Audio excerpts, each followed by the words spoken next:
Topic के साथ में आज हम अपने लेक्चर का आगाज करेंगे। जब हम किसी भी चीज को पढ़ते हैं, लाइक अगर हम केमिस्ट्री की ब्रांचेस को डिस्कस करना चाह रहे हैं, so there is a reason कि असल में हम ये क्यों कर रहे हैं। क्योंकि अगर आप केमिस्ट्री को अपने अराउंड में देखना चाहोगे ना, तो आपके पास बहुत सारी चीजें हैं जो आपको नजर आती हैं। आपको फूड नजर आता है, खाना बहुत जरूरी है और मजे का भी लगता है ना। खाना हो गया, साथ ही हम जो वेयर कर रहे होते हैं चीजें, जैसे कि क्लोथ्स होते हैं, हमारी घड़ियां होती हैं, ठीक है, हम जूते पहन रहे होते हैं, इनकी भी एक अलग से केमिस्ट्री है।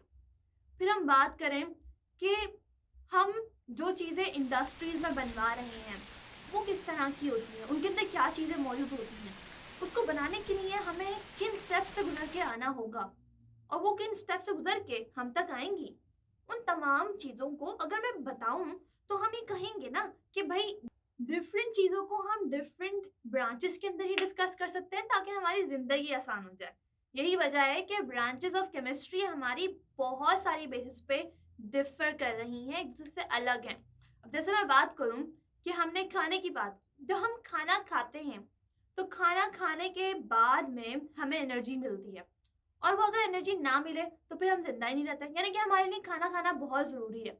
अब जो हम खाना खाते हैं उस खाने के अंदर किस तरह के एलिमेंट्स मौजूद हैं, उनके दरमियान में क्या बॉन्डिंग हुई हुई है, उसे डिस्कस करने के लिए एक अलग ब्रांच है, ठीक है, जिसे मैं आगे फर्दर ऑन आपको बताऊंगी।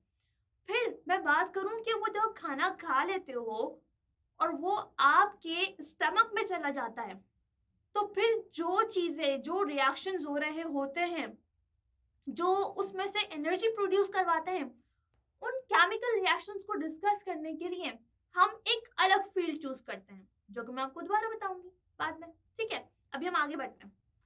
फिर अगर हम बात करें कि हमने जो फूड लिया था वो फूड कहीं ना कहीं से बन के आया है, यानी कि मैं बात करूं सोडियम क्लोराइड की, जो कि खाने के अंदर डलता है हस्बे जायका। अगर वो ना डले तो खाना बद जायका हो जाता है, अगर अगर बहुत ज्यादा डल जाए तो फिर वो गया काम से।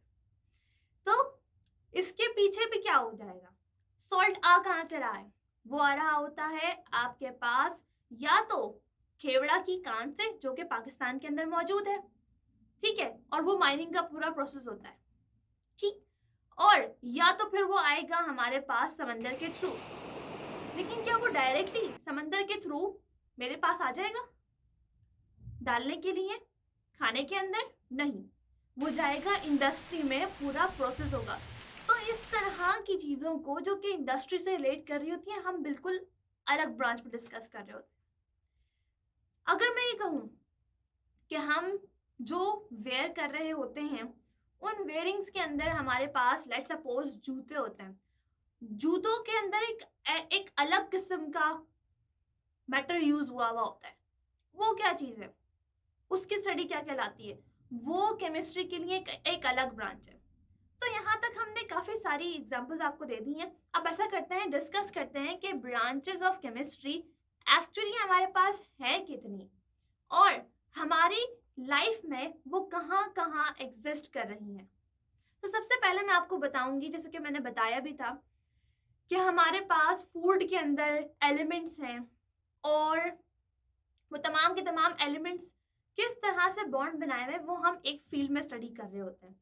वो फील्ड कहलाती है फिजिकल केमिस्ट्री। तो physical chemistry deals with the composition. Composition की बात करें तो कंपोजिशन मतलब हमारे different compounds atoms of different elements से मिलके बन रहे होते हैं।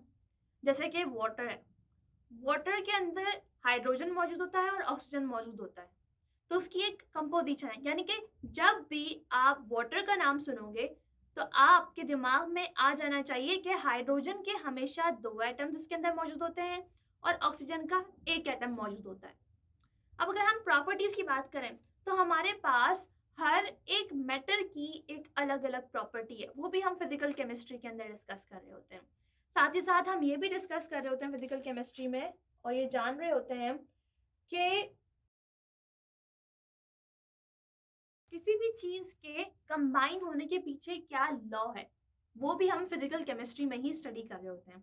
अब जैसे अगर हम आगे बढ़ें और ये जानें कि हमने और डिफरेंट ब्रांचेस ऑफ केमिस्ट्री के बारे में जो आपको बताया था, लेट्स सपोज मैंने खाने की एग्जांपल ली थी और खाने की एग्जांपल में मैंने कहा था कि जब वो खाना हम खा लेते हैं तो फिर हमारे स्टमक के अंदर कुछ केमिकल रिएक्शंस होते हैं जिसकी वजह से हमें एनर्जी मिलती है। सो ये ब्रांच ऑफ केमिस्ट्री जो कि लिविंग ऑर्गेनिज्म, क्योंकि हम एक लिविंग ऑर्गेनिज्म है, हम इंसान हैं, हम सांस लेते हैं, हम चलते फिरते हैं, so we are living organism, हम जानदार हैं। सो जानदार के अंदर जो भी केमिकल रिएक्शंस हो रहे हैं या जो भी चीजें मौजूद हैं उनकी स्टडी को हम कहते हैं बायोकेमिस्ट्री। जैसे कि बायोकेमिस्ट्री के अंदर आप बायो का वर्ड देखो तो बायो का मतलब क्या होता है, लाइफ, है ना। सो अगर हम लाइफ की केमिस्ट्री पढ़ रहे हैं, मींस लिविंग ऑर्गेनिजम्स की केमिस्ट्री पढ़ रहे हैं, so it will be known as biochemistry. और इसके अंदर हम एज वी सेड क्या पढ़ रहे होते हैं, स्ट्रक्चर को, कंपाउंड्स को और केमिकल रिएक्शंस को डिफरेंट सब्सटेंसेस के, बट किसके अंदर, लिविंग ऑर्गेनिजम्स के अंदर। फिर आती है एक वो केमिस्ट्री जिसके अंदर हम नॉन लिविंग ऑर्गेनिजम्स को डिस्कस कर रहे होते हैं, जिसे हम कहते हैं इनऑर्गेनिक केमिस्ट्री। और अगर हम बात करें कि नॉन लिविंग ऑर्गेनिजम्स के अलावा हम इसके अंदर किन चीज़ों को डिस्कस कर रहे होते हैं, तो हम तमाम एटम्स, तमाम एलिमेंट्स और उनके कंपाउंड्स को स्टडी कर रहे होते हैं, but except carbon and hydrogen. मतलब जब भी कार्बन और हाइड्रोजन किसी भी कंपाउंड के अंदर साथ मौजूद होंगे ना, तो हम उसे इनऑर्गेनिक केमिस्ट्री में नहीं स्टडी करेंगे। उसके लिए एक अलग ब्रांच आती है जो कि मैं आपको आगे बताऊंगी। और इनऑर्गेनिक केमिस्ट्री कहलाती है स्टडी ऐसे कंपाउंड्स की जिनके अंदर तमाम एलिमेंट्स मौजूद हो, तमाम एलिमेंट्स के एटम्स मौजूद हो, but except carbon and hydrogen. Carbon और हाइड्रोजन जिस कंपाउंड में साथ मौजूद होंगे उन्हें हम इनऑर्गेनिक केमिस्ट्री में नहीं स्टडी कर रहे होते, बल्कि हम उसे स्टडी कर रहे होते हैं एक अलग ब्रांच ऑफ केमिस्ट्री में जिसका नाम है ऑर्गेनिक केमिस्ट्री। ऑर्गेनिक केमिस्ट्री के जो कंपाउंड्स होते हैं वो हम पहले ये कंसिडर किया जाता था कि वो सिर्फ और सिर्फ हमारी नेचर से ही मिल सकते हैं, ठीक है। बट अब ये समझा जाता है कि वो हम प्रिपेयर कर सकते हैं लेबोरेटरी में भी, क्योंकि लेबोरेटरी में भी ऑर्गेनिक कंपाउंड्स प्रिपेयर किए जा रहे होते हैं। बट सवाल ये उठता है कि ऑर्गेनिक कंपाउंड्स होते कौन से हैं। जो लोग स्वीट्स बहुत पसंद करते हैं, जिनको चीनी बहुत पसंद है, हम ये बात कह सकते हैं कि उन्हें ऑर्गेनिक कंपाउंड बहुत पसंद है, वो भी खास तौर पर चीनी, क्योंकि चीनी जिसको हम शुगर के नाम से जानते हैं वो भी एक ऑर्गेनिक कंपाउंड है। क्यों? क्योंकि उसके अंदर मौजूद होता है कार्बन और हाइड्रोजन। वो ब्रांच केमिस्ट्री की जिसने एक्सेप्ट नहीं किया कार्बन और हाइड्रोजन को, दूसरी ब्रांच आगे उन्होंने एक्सेप्ट कर लिया कि कार्बन और हाइड्रोजन की केमिस्ट्री को हम ऑर्गेनिक केमिस्ट्री कहते हैं। और यही वजह है कि ऑर्गेनिक केमिस्ट्री को हाइड्रोकार्बन की केमिस्ट्री भी कहा जाता है। हाइड्रोकार्बन की chemistry and their derivatives. Derivatives कहते हैं हम ऐसे कंपाउंड्स को जो हाइड्रोकार्बन से ही मिलके बने हुए होते हैं, या हाइड्रोकार्बन का ही आप फर्दर ऑन रिएक्शन करवाओ किसी और कंपाउंड के साथ में और आपको जो चीज उससे मिलेगी तो हम उसको कहेंगे कि वो उससे मिलके बना है, तो it would be known as derivative. Okay, अब हम आगे बढ़े तो हमारे पास आ जाती है, जैसे कि हमने यहाँ पे एड्रेस भी किया था, इंडस्ट्रियल केमिस्ट्री आ जाती है।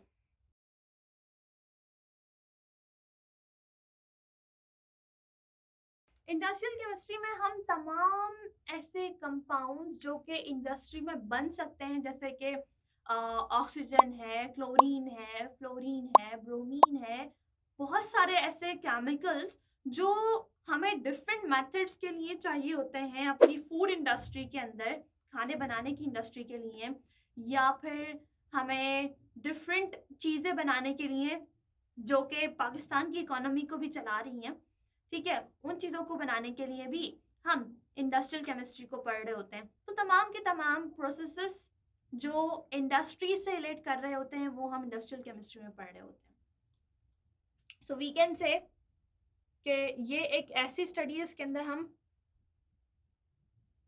मैन्युफैक्चरिंग के बारे में पढ़ रहे होते हैं, डिफरेंट चीज़ों की, डिफरेंट केमिकल्स की। जैसे कि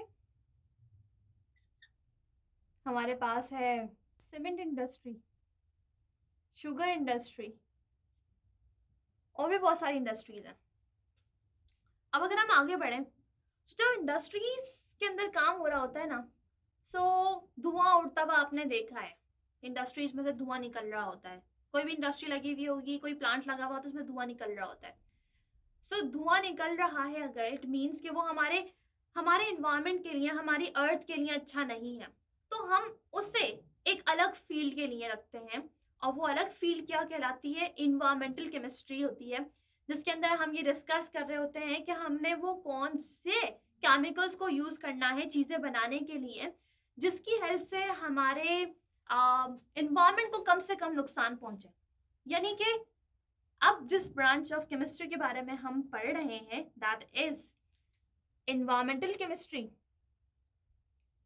वो हमें हमारे माहौल से रोशनास कराती है, बताती है कि आपके माहौल के लिए क्या चीज़ अच्छी है और क्या चीज़ बुरी है। और एक तरह से आपको ये सिखाती है कि आप अगर माहौल के दोस्त बनना चाहो, जो कि आपको बनना चाहिए क्योंकि आप इस दुनिया में सांस ले रहे हो और आप ये चाहोगे कि आप अच्छी सांस लो विदाउट एनी केमिकल्स, जिसके अंदर कोई केमिकल्स ना हो, बिल्कुल प्योर हो।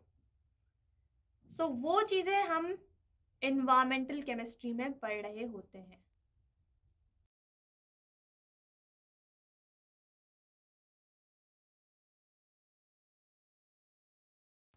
So environmental chemistry help us to study human activities, वो सारे काम जो इंसान कर रहे होते हैं और जो इन्वायरमेंट के लिए अच्छा नहीं है, वो हमें इन्वायरमेंटल केमिस्ट्री बता रही होती है। और साथ में हमें ये बताती है कि how we can minimise these things. So हमारे पास और भी बहुत सारे डिफरेंट केमिकल कंपाउंड्स होते हैं जो कि अपने अंदर डिफरेंट तरह की बॉन्डिंग रख रहे होते हैं, like rubber, plastic, PVC pipe. ये वो चीजें हैं जिनके अंदर एक खास किस्म की बॉन्डिंग हुई हुई होती है हमारे एटम्स ऑफ एलिमेंट्स के दरमियान में। उन्हें हम स्टडी कर रहे होते हैं एक नई ब्रांच ऑफ केमिस्ट्री में, जिसे हम कहते हैं पॉलीमेरिक केमिस्ट्री। सो पॉलीमेरिक केमिस्ट्री में जैसे कि हमने आपको बताया कि हम पीवीसी पाइप्स और रबर और प्लास्टिक जैसे कंपाउंड्स को स्टडी कर रहे होते हैं। अब उनके अंदर असल में होता क्या है कि हम इसको पॉलीमेरिक केमिस्ट्री कहते हैं। उनमें असल में पॉलीमराइजेशन का प्रोसेस होता है। इन तमाम प्रोडक्ट्स के अंदर जिनका हमने नाम लिया, पीवीसी पाइप्स, रबर, प्लास्टिक, ये बन रही होती है पॉलीमराइजेशन के प्रोसेस के थ्रू। और पॉलीमराइजेशन का प्रोसेस ऐसा प्रोसेस होता है जिसके अंदर कार्बन और हाइड्रोजन रखने वाले कंपाउंड्स बहुत सारे जुड़ के मिल जाते हैं और बनाते हैं एक कंपाउंड। ठीक है, तभी हम इसको पॉलीमेरिक केमिस्ट्री कहते हैं। पॉली का मतलब होता है बहुत सारे, ठीक है। तो पॉलीमेरिक अगर आप थोड़ा सा रिलेट करो, so it would be like ऐसा कंपाउंड जिसके अंदर बहुत सारे कार्बन मौजूद है। तो रबड़ की अगर मैं एग्जांपल दूं, तो रबड़ के अंदर आपने देखा होगा कि इलास्टिसिटी होती है, वो भी इस वजह से होती है क्योंकि ये लॉन्ग चेन कंपाउंड्स बना रहे होते हैं। अब अगर हम नेक्स्ट ब्रांच की तरफ जाएं, so next branch is nuclear chemistry. So nuclear chemistry वो ब्रांच है केमिस्ट्री की जिसके अंदर हम स्टडी कर रहे होते हैं एटम्स के अंदर मौजूद न्यूक्लियस को और उससे निकलने वाली एनर्जी को, जिसे हम कहते हैं एटॉमिक एनर्जी। हम इस पर ये भी डिस्कस करते हैं कि ये एनर्जी किस तरह से यूजफुल हो सकती है मैनकाइंड के लिए, एनिमल्स के लिए और प्लांट्स के लिए। क्या आप लोगों को ये बात पता है कि न्यूक्लियर केमिस्ट्री की एक बहुत अच्छी एग्जांपल रेडियोथेरेपी है? जो कि मेडिकल ट्रीटमेंट के अंदर यूज हो सकती है। मीन्स अगर हम हर एक फील्ड को देखें केमिस्ट्री की, सो ये तमाम चीज़ें हमें कहीं ना कहीं ज़रूर हेल्प आउट कर रही हैं। तभी तो हमने तमाम ब्रांचेस ऑफ केमिस्ट्री को यहाँ डिस्कस किया, और अब आप ये बात जानते हो कि कौन कौन सी ब्रांच कहाँ कहाँ पे आपको मिलेगी, और अब आप ये जान पाओगे कि अगर आपको कोई चीज़ नज़र आ रही है तो ये बेसिकली किस ब्रांच ऑफ केमिस्ट्री से रिलेट कर रही है। So that's all for now.